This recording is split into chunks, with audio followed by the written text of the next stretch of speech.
And nobody told you this person was having a psychological narcissistic breakdown because they weren't getting what they wanted through their tantrums and displays of infantile character, because you'd met somebody and now it was your turn to have some time in your life where you could meet somebody that was half decent and try and make a relationship out of it. They didn't care about that. They just wanted their supply off the parent. And I guess rightfully so, because the parent had surrogated the child. They'd turned the child into somebody that they were prepared to try and have an adult relationship with. This is what happens in many, many families. It's rife. Oh, well, my relationship's broken down, my husband. A lot of these husbands are still in the house and they're punished. They're being punished by these covert narcissistic women via the way in which they ogle their sons. They ogle the son, they let the son take over, they run around, they use the son as a shield to shield themselves from hubby.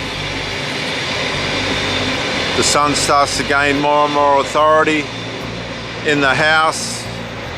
The stupid father, 9 times out of 10, play along with it. The next thing, they got nothing. The son's running the house. A little grub that can't even wipe his ass properly thinks he's going to save the mother from the father, only because the mother's got tired of the father's habits and she's forgotten about her own habits and behaviours and negligences.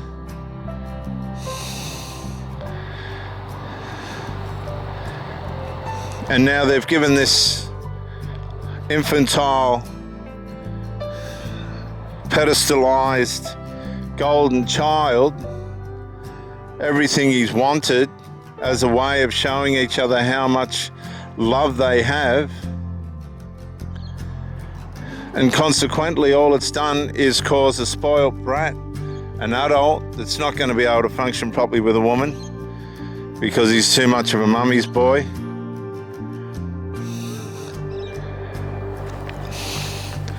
A woman that has ruined her marriage by way of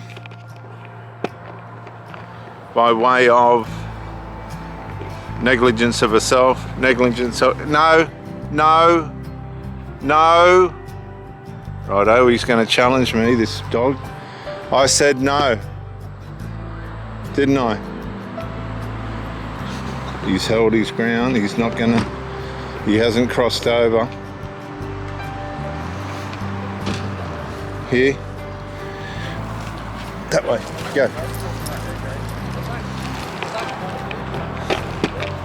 Wanted to intrude on the fisherman's stuff.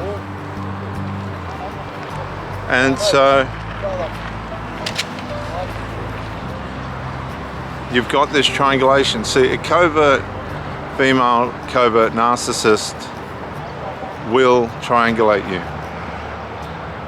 That's what she's going to do. She's going to triangulate you, and if she has to, she'll use family members to do that.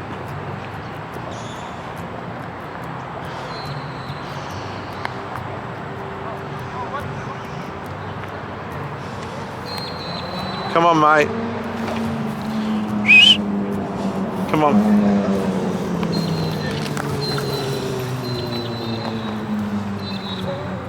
Oh. No. Oh, no.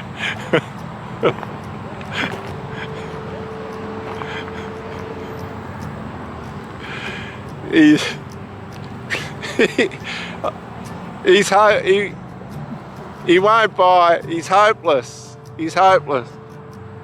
He's just frightened the fishermen and all that.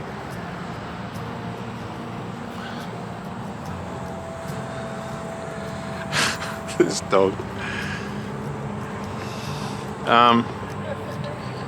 People don't realise that most narcissism comes from parent-child enmeshment.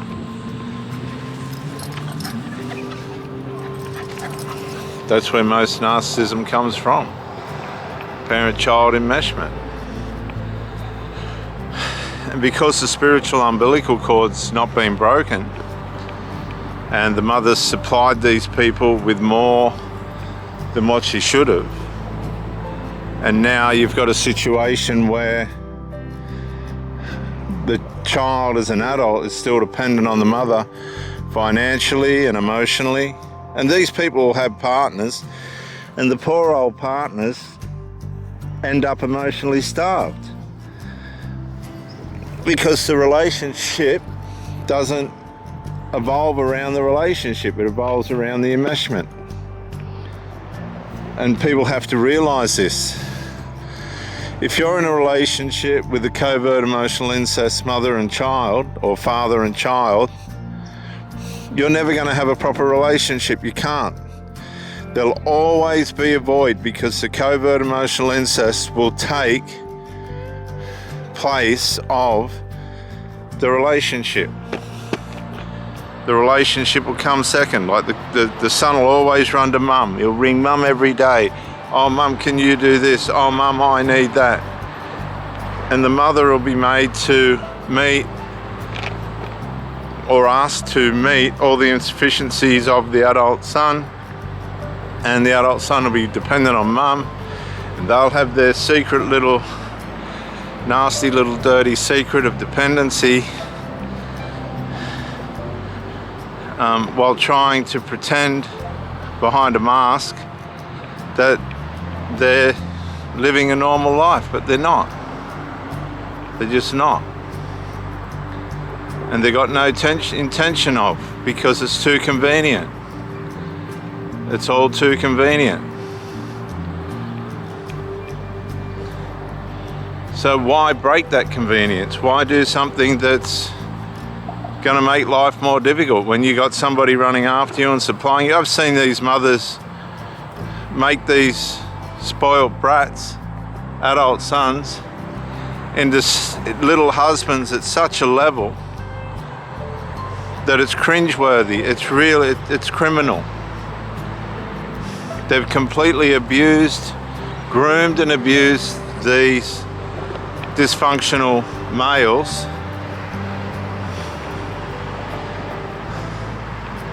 to such an extent that they're so dependent on the female narcissist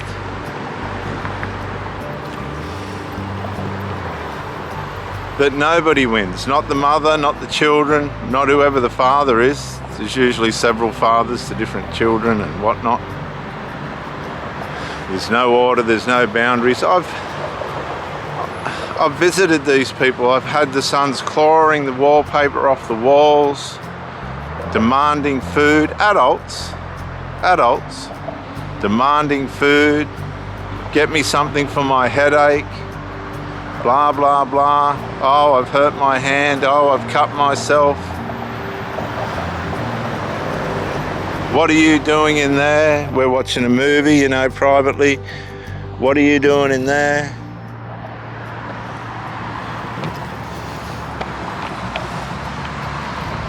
Oh, just terrible invasion of privacy.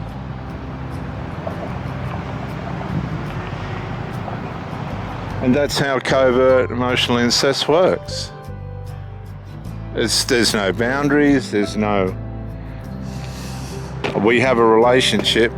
Oh no, screw the relationship. My covert emotional incest is more important than this petty relationship. And you try harder and harder and you think you're gonna, you know, become a part of something that you're not invited or welcome to be in.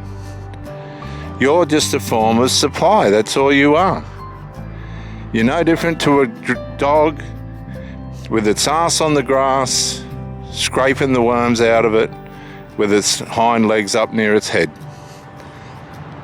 And you need to wake up, get out, and change your whole perspective on how your life and intimate life should be.